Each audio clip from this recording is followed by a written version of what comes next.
आप सभी साहित्य प्रेमियों का साहित्य सोपान मंच पर हार्दिक स्वागत है। मैं संदीप वैष्णव आज एक आंचलिक कहानी के साथ में प्रस्तुत हूँ। आज की कहानी का शीर्षक है लाल पान की बेगम। यह कहानी फणीश्वर नाथ रेणु के द्वारा रचित है। इस कहानी से जुड़े महत्वपूर्ण तथ्यों की जानकारी हम कहानी के अंत में पढ़ेंगे। तो अब कहानी की शुरुआत करते हैं। सबसे पहले कहानी के मुख्य पात्र बिरजू, बिरजू के पिता, बिरजू की माँ चंपिया जो कि बिरजू की बहन है, मखनी फुआ बिरजू की पड़ोसिन है, जंगी की पतोहू और सुनरी ये गांव की अन्य औरतें हैं जो इस कहानी में सहयोगी पात्र हैं। तो अब कहानी की शुरुआत करते हैं। कहानी की शुरुआत मखनी फुआ के संवाद से होती है। क्यों बिरजू की माँ नाच देखने नहीं जाएगी क्या? बिरजू की माँ शकरकंद उबालकर बैठी मन ही मन कुढ़ रही थी अपने आंगन में। 7 साल का लड़का बिरजू शकरकंद के बदले तमाचे खाकर आंगन में लोट-पोट कर सारी देह में मिट्टी मल रहा था। चंपिया के सिर भी चुड़ैल मंडरा रही है। आधे आंगन धूप रहते जो गई है सहुआन की दुकान छोआ गुड़ लाने, सो अभी तक नहीं लौटी। दिया बाती की बेला हो गई। आज आए लौट के जरा। बागड़ बकरी की देह में कुकुर माछी लगी थी। कुकुर माछी कोई कीड़ा लगा था, इसलिए बेचारा बागड़ रह रह कर कूद फांक कर रहा था। बिरजू की माँ बागड़ पर मन का गुस्सा उतारने का बहाना ढूंढकर निकाल चुकी थी। पिछवाड़े की मिर्च की फूली गांच। बागड़ के सिवा और किसने कलेवा किया होगा?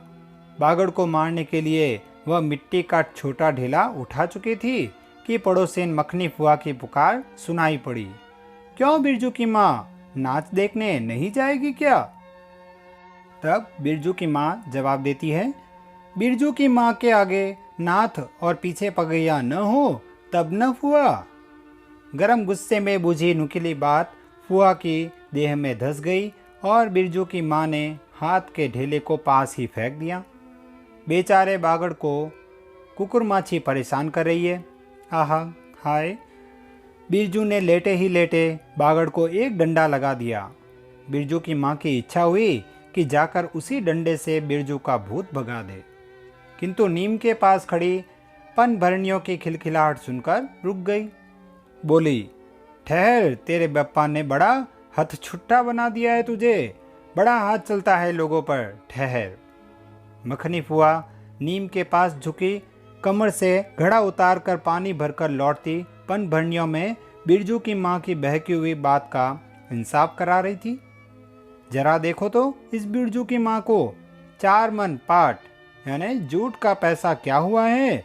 धरती पर पांव ही नहीं पड़ते। निसाफ करो। खुद अपने मुंह से 8 दिन पहले से ही गांव की गली गली में बोलती फिरी है। हाँ, इस बार बिरजू के बापा ने कहा है बैलगाड़ी पर बिठाकर बलरामपुर का नाच दिखा लाऊंगा। बैल अब अपने घर है तो 1000 गाड़ी मंगनी मिल जाएगी। सो मैंने अभी टोक दिया। नाच देखने वाली सब तो ऑन पॉन कर तैयार हो रही है, रसोई पानी कर रहे हैं। मेरे मुंह में आग लगे क्यों मैं टोकने गई? सुनती हो क्या जवाब दिया बिरजू की माँ ने? मखनी फुआ ने अपने पोपले मुंह के होठों को एक और मोड़कर ऐंठती हुई बोली निकाली, अरे हाँ बिरजू की माँ, या के आगे नाथ और पीछे पगैया ना हो तब ना। जंगी की पुतोहू बिरजू की माँ से नहीं डरती। वह जरा गला खोलकर ही कहती है, फुआ सर्वे शीतल मिर्टी, सर्वे सेटलमेंट के हाकिम के बासा पर फूल छाप किनारी वाली साड़ी पहन के तू भी भटा की भेटी चढ़ाती तो तुम्हारे नाम से भी 2-3 बीघा धनहर जमीन का पर्चा कट जाता। फिर तुम्हारे घर भी आज 10 मन सोना बंग पाठ होता, जोड़ा बैल खरीदता, फिर आगे नाथ और पीछे सैकड़ों पगैयां झूलती। जंगी की पुतोहू मुंहजोर है, रेलवे स्टेशन के पास की लड़की है। 3 ही महीने हुए गौने की नई बहू होकर आई है और सारे कुर्मा टोली की सभी झगड़ालू सासों से एक आध मोर्चा ले चुकी है, अर्थात झगड़ चुकी है। उसका ससुर जंगी दागी चोर है, सी किलासी है। उसका खसम रंगी कुर्मा टोली का नामी लठैत है। इसलिए हमेशा सींग खुजाती फिरती जंगी की पुतोहू। बिरजू की माँ के आंगन में जंगी की पुतोहू की गला खोल बोली गुलेल की गोलियों की तरह दनदनाती हुई आई थी। बिरजू की माँ ने एक तीखा जवाब खोजकर निकाला, लेकिन मन मसोस कर रह गई। गोबर की ढेरी में कौन ढेला फेंके? जीप के झाल को गले में उतार कर बिरजू की माँ ने अपनी बेटी चंपिया को आवाज दी, अरे चंपिया, आज लौटे तो तेरी मुंडी मरोड़ कर चूल्हे में झोंकती हूँ। दिन दिन बेचाल होती जाती है। गांव में तो अब ढेठर बेसकोप का गीत गाने वाली पतुरिया पुतोहू सब आने लगी है। कहीं बैठ के बाजे न मुरलिया सीख रही होगी। हर जाई हरी चंपिया। जंगी की पुतोहू ने बिरजू की माँ की बोली का स्वाद लेकर कमर पर घड़े को संभाला और मटक कर बोली, चल दीदिया चल, इस मोहल्ले में लाल पान की बेगम बसती है, नहीं जानती? दोपहर दिन और चौपहर रात बिजली की बत्ती भक भक कर जलती है। भक भक बिजली बत्ती की बात सुनकर न जाने क्यों सभी खिलखिलाकर हंस पड़ी। फुआ की टूटी हुई दंत पंक्तियों के बीच से एक मीठी गाली निकली, शैतान की नानी। बिरजू की माँ की आंखों पर मानो किसी ने तेज टार्च की रोशनी डालकर चौंधिया दिया। भग भग बिजली बत्ती 3 साल पहले सर्वे कैंप के बाद गांव की जलनडाही औरतों ने एक कहानी गढ़ के फैलाई थी। चंपिया की माँ के आंगन में रात भर बिजली बत्ती भुकाती थी। चंपिया की माँ के आंगन में नाक वाले जूते की छाप घोड़े की टाप की तरह। जलो जलो और जलो। चंपिया की माँ के आंगन में चांदी जैसे पाट सूखते देखकर जलने वाली सब औरतें खलिहान पर सोनोली धान के बोझों को देखकर बैंगन का भुर्ता हो जाएगी। मिट्टी के बर्तन से टपकते हुए छोवा गुड़ को उंगलियों से चाटती हुई चंपिया आई और माँ के तमाचे खाकर चीख पड़ी, मुझे क्यों मारती है? सहुआइन जल्दी से सौदा नहीं देती है? सहुआइन जल्दी सौदा नहीं देती कि नानी? एक सहुआइन की दुकान पर मोती जड़ते हैं जो जड़ गाड़ के बैठी हुई थी। बोल, गले पर लात देकर कल्ला तोड़ दूंगी हर जाई। जो फिर कभी बाजे न मुरलिया गाते सुना, चाल सीखने जाती है ट्यूशन की छोकरियों से। बिरजू के माँ ने चुप होकर अपनी आवाज़ अंदाजी की। उसकी बात जंगी के झोपड़े तक साफ साफ पहुंच गई होगी। बिरजू बीती हुई बातों को भूलकर उठ खड़ा हुआ था और धूल झाड़ते हुए बर्तन से टपकते गुड़ को ललचाई निगाह से देखने लगा था। दीदी के साथ वह भी दुकान पर जाता तो दीदी उसे भी गुड़ चटाती जरूर। वह शकरकंद के लोभ में रहा और मांगने पर माँ ने शकरकंद के बदले ए मैया 1 अंगुली गुड़ दे दे। बिरजू ने तलहथी फैलाई, दे ना मैया 1 रत्ती भर। 1 रत्ती क्यों? उठा के बर्तन को फेंक आती हूँ पिछवाड़े में, जाके चाटना। नहीं बनेगी मीठी रोटी। मीठी रोटी खाने का मुंह होता है। बिरजू की माँ ने उबले शकरकंद का सूप रोती हुई चंपिया के सामने रखते हुए कहा, बैठ के छिलके उतार, नहीं तो अभी। 10 साल की चंपिया जानती है शकरकंद छीलते समय कम से कम 12 बार माँ उसे बाल पकड़कर झकझोरेगी, छोटी छोटी कोड निकालकर गालियाँ देगी। पाँव फैला के क्यों बैठी है उस तरह बेलज्जी? चंपिया माँ के गुस्से को जानती है। बिरजू ने इस मौके पर थोड़ी सी खुशामद करके देखा, मैया मैं भी बैठकर शकरकंद छीलूं? नहीं, माँ ने झिड़की दी, 1 शकरकंद छीलेगा और 3 पेट में। जाके सिद्धू की बहू से कहो 1 घंटे के लिए कढ़ाई मांग कर ले गई तो फिर लौटाने का नाम नहीं, जा जल्दी। मुंह लटकाकर आंगन से निकलते निकलते बिरजू ने शकरकंद और गुड़ पर निगाहें दौड़ाई। चंपिया ने अपने जबरे केस की ओर से माँ की ओर देखा और नज़र बचाकर चुपके से बिरजू की ओर एक शकरकंद फेंक दिया। बिरजू भागा। सूरज भगवान डूब गए। दिया बत्ती की बेला हो गई। अभी तक गाड़ी। चंपिया बीच में ही बोल उठी, कोयरी टोले में किसी ने गाड़ी नहीं दी मैया। बप्पा बोले, माँ से कहना सब ठीक ठाक करके तैयार रहे। मलदहिया टोली में के मियाँ जान की गाड़ी लाने जा रहा हूँ।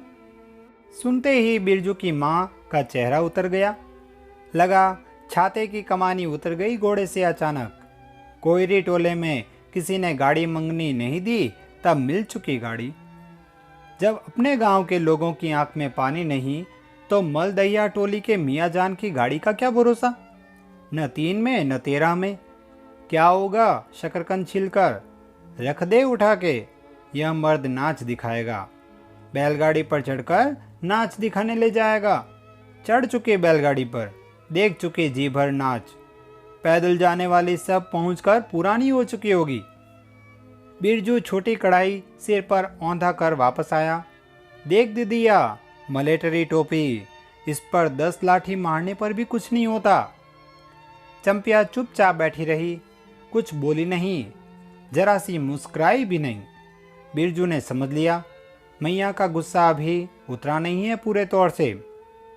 मड़ैया के अंदर से बागड़ को बाहर भगाती हुई बिरजू की माँ बड़बड़ाई, कल ही पंचकौड़ी कसाई के हवाले करती हूँ राकस तुझे। हर चीज में मुंह लगाएगा। चंपिया बांध दे बागड़ को, खोल दे गले की घंटी। हमेशा टुनुर टुनुर, मुझे जरा नहीं सुहाता। टुनुर टुनुर सुनते ही बिरजू को सड़क से जाती हुई बैलगाड़ियों की याद आई। अभी बबुआन टोले की गाड़ियां नाच देखने जा रही थी। झुनुर झुनुर बैलों की झुमकी तुमने सुना? बेसी बकबक मत करो। बागड़ के गले से झुमकी खोलती हुई चंपिया बोली। चंपिया, डाल दे चूल्हे में पानी। बप्पा आवे तो कहना कि अपने उड़न जहाज पर चढ़कर नाच देखा है। मुझे नाच देखने का शौक नहीं। मुझे जगइयो मत कोई, मेरा मत्था दुख रहा है। मड़ैया के औसारे पर बिरजू ने फिसफिसा के पूछा, क्यों दीदिया, नाच में उड़न जहाज भी उड़ेगा? चटाई पर कथरी ओढ़कर बैठती हुई चंपैया ने बिरजू को चुपचाप अपने पास बैठने का इशारा किया। मुफ्त में मार खाएगा बेचारा। बिरजू ने बहन की कथरी में हिस्सा बांटते हुए चुक्की मुक्की लगाई। जाड़े के समय इस तरह घुटने पर ठुड्डी रखकर चुक्की मुक्की लगाना सीख चुका है वह। उसने चंपिया के कान के पास मुंह ले जाकर कहा, हम लोग नाच देखने नहीं जाएंगे? गांव में एक पंछी भी नहीं है, सब चले गए। चंपिया को तिल पर भी भरोसा नहीं था। संजा तारा डूब रहा है। बप्पा अभी तक गाड़ी लेकर नहीं लौटे। 1 महीना पहले से ही मैया कहती थी, बलरामपुर के नाच के दिन मीठी रोटी बनेगी। चंपिया छीट की साड़ी पहनेगी, बिरजू पैंट पहनेगा बैलगाड़ी पर चढ़कर। चंपिया की भीगी पलकों पर एक बूंद आंसू आ गया। बिरजू का भी दिल भर आया। उसने मन ही मन में इमली पर रहने वाले जिन बाबा को एक बैंगन कबूला, गाछ का सबसे पहला बैंगन। उसने खुद जिस पौधे को रोपा है, जल्दी से गाड़ी लेकर बप्पा को भेज दो जिन बाबा। मड़ैया के अंदर बिरजू की माँ चटाई पर पड़ी करवटें ले रही थी। पहले से किसी बात का मंसूबा नहीं बांधना चाहिए किसी को। भगवान ने मंसूबा तोड़ दिया।